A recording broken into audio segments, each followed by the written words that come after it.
Why are some Libertarian Party members fighting so hard back against the Mises Caucus? What's kind of going on with libertarians in general, anyway? Hey, this could have a few different wrinkles to it, depending on exactly when you're listening to this. But let me just say it's been an interesting last several months in the libertarian world. And this extends to the rest of the world, not just the Libertarian Party, which is a very, very small figment of libertarianism, as it were. But basically, the Libertarian Party became a lot more of a centrist or center-left, or, you know, slightly left of center, I would say, but smaller government-based party over the years. And kind of one could call Gary Johnson is one of those people who sort of started moving in more of that, I'm just a reasonable governor who did this stuff, and yeah, we're going for a more reasonable way of things, and just taking out like that, like, taxation is theft kind of teeth out of the party. And you could kind of say, Bill Weld, how about him? You know, Gary Johnson's running me. That combination turned it down a certain path. You could say, Nicholas Sarwark was a big part of this stuff. Whatever it is, the Libertarian Party has kind of turned into more of a centrist party after a while. Except there's been a resurgence in this thing called the Mises Caucus. A part of the party and a lot of people associated with that have just been working really hard to take over bits of the party, basically rise up in the party. And their entire thing is based on boldness, or just unapologetic, loud, say it like it is expression of pure libertarian ideas and principles. None of this kind of pussyfooting around to avoid stepping on toes of people who just think they're too radical. They're trying to be as radical as possible. And there's been a lot of pushback against them, whether it's a lot of people in the Libertarian Party and high up things, including Governor Gary Johnson himself, freaking out and saying this is no good and all that stuff, expressing stuff. Or there's been even some state parties, which will remain unmentioned for the moment, have even gone against their own laws and bylaws and things and unilaterally removed people who were causing all these troubles, even though they were elected fairly and all that. So it's basically, there's clearly a struggle inside the libertarian movement, in a civil war, as it were. And I've noticed it's not just the party, the Libertarian Party, that, you know, let's be honest, pretty much no one cares about today. It's like very small and ineffective as far as everything else is concerned. But I've seen people who are not associated with the LP who have also been just saying, this is the wrong kind of language, and I don't like this, and these people, and just a lot of that kind of stuff. So who are all these centrists, and why do they hate the principled people so much? Well, this is just my opinion. Take it or leave it. But libertarianism has been a fringe ideology for a long time. I believe the core concepts of it are the most mainstream ideology out there of do what you want, don't hurt people, don't take their stuff. And there you go. Peace, love, brown rice, just let everyone do their own thing kind of thing. That's an extremely universal thing. As far as the radical ends of those concepts that, you know, I believe in, they have historically not been very mainstream. Of course, the more the two-party system has gotten worse and the more education's gotten better, these ideas have risen. And the Libertarian Party specifically has increased over time its share of, you know, votes and recognition and stuff like that. And then at some point you got a bunch of libertarians thinking, we need to grow. We're tired of being whatever. Let's open up the tent. Let's make more people come in.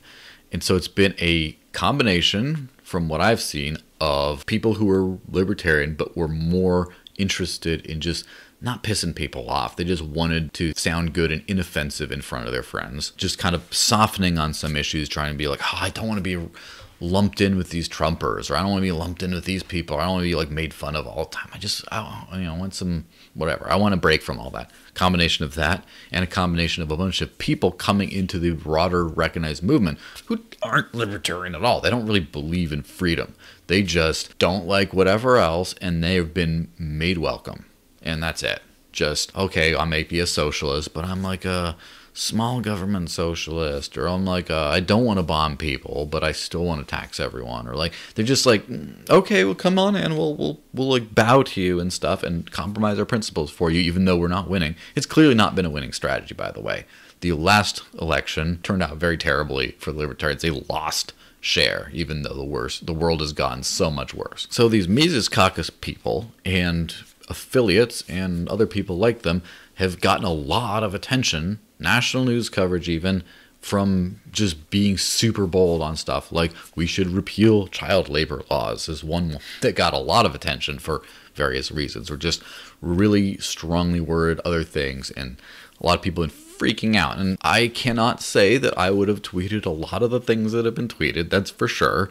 I think there is room for nuance and stuff, but this bold strategy has been paying off as far as getting attention, but it's also been really upsetting people in the greater movement who are not really the most committed to principle, let's be honest. But like, why are those people, rather than just say, oh, well, now we have like lions defending us, now we have like people who are taking these ideas that I'm too weak to express correctly, they're taking them forward, let me just rally behind the strong people. No, they hate it for a couple of reasons. Now, first off, the Libertarian Party is kind of a joke today, but it was an absolute joke before, like to the extent of no one knew, no one cared, just like whatever.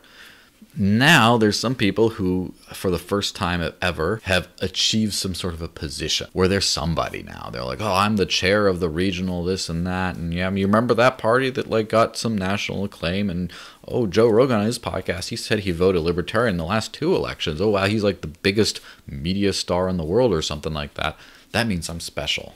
And they hold on to that kind of a thing. And because of that, they're very resistant to anything that could potentially disrupt that. They're very resistant to, oh, what happens if there's this big splash and then we lose what teeny little bit of clout that we have? What happens if this bold strategy, high risk, is not high reward, but ends up being bad for us? Oh, we lose this little thing that we've been holding on to so dearly. And so this little like, well, you know, I'm a token libertarian in this place, or I'm in that place, or whatever, but I'm like really soft on things here, and like I'm still running, I got campaigns, I got a candidate. Like that little teeny minuscule thing representing power or importance. They just are so terrified of it going away that they don't want to risk making it way bigger and making it actual success, or they care about that more than their actual principles. And then there's the other bit, which is, a lot of times, like, libertarianism is thought to be so radical that, like, no one believes that stuff. Come on, who would build the roads, for crying out loud? Oh, you just must want, you know, kids to inject heroin and all this kind of stuff on their way to the coal mine. And it just, all this kind of hyperbolic stuff. People think that, you know, society would be crazy without government and coercion and all that stuff. But that's a different story. The thing is, the modern centrist libertarian type people have focused on trying to become palpable to the average person, supposedly. Draw people in from both parties, whatever. But instead of drawing them in with principles, saying like, hey, look, this is what we stand for.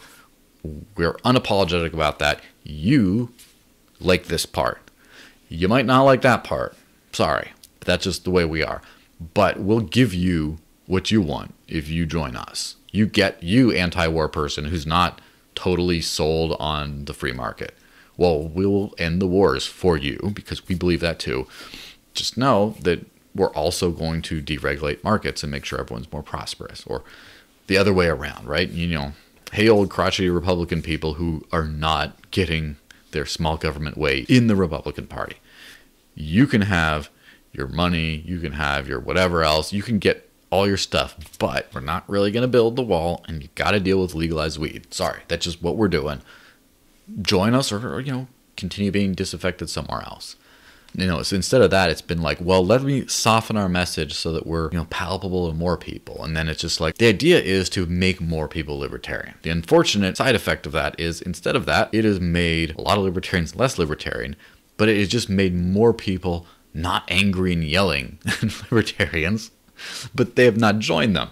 They're just still being their socialist, statist, awful selves somewhere else, and they're just not like, oh, but I'm libertarian, but I'm like cool with them, you know. I got a friend of insert ethnicity or minority group. Well, I'm still cool. See, I'm like, no, but they don't respect you. They don't like you. They just are quiet now. And then when someone with like an official Libertarian Party Twitter account, or just some random libertarian person who says libertarian things, says it boldly, and some crazy socialist does not like that, and they get offended, then their centrist libertarian friend or person that they tolerate, now they're like, yeah, look at your people are saying this and stuff. Oh no, they're mad at me. This person who already hates me now is mad at me. Like, Come on, give me a break. I don't know how all this stuff is going to resolve itself in the end. We'll have to see. I'll keep on doing my thing in the meantime. But just remember, the weak hate the strong because the strong remind them of everything that they don't have the courage to go and take. And more importantly, the strong threaten, as a byproduct of their strength and success, to shake up what little success the weak might have. So that's really what you're seeing, is a strong versus weak at its core. Who's going to win? I don't know.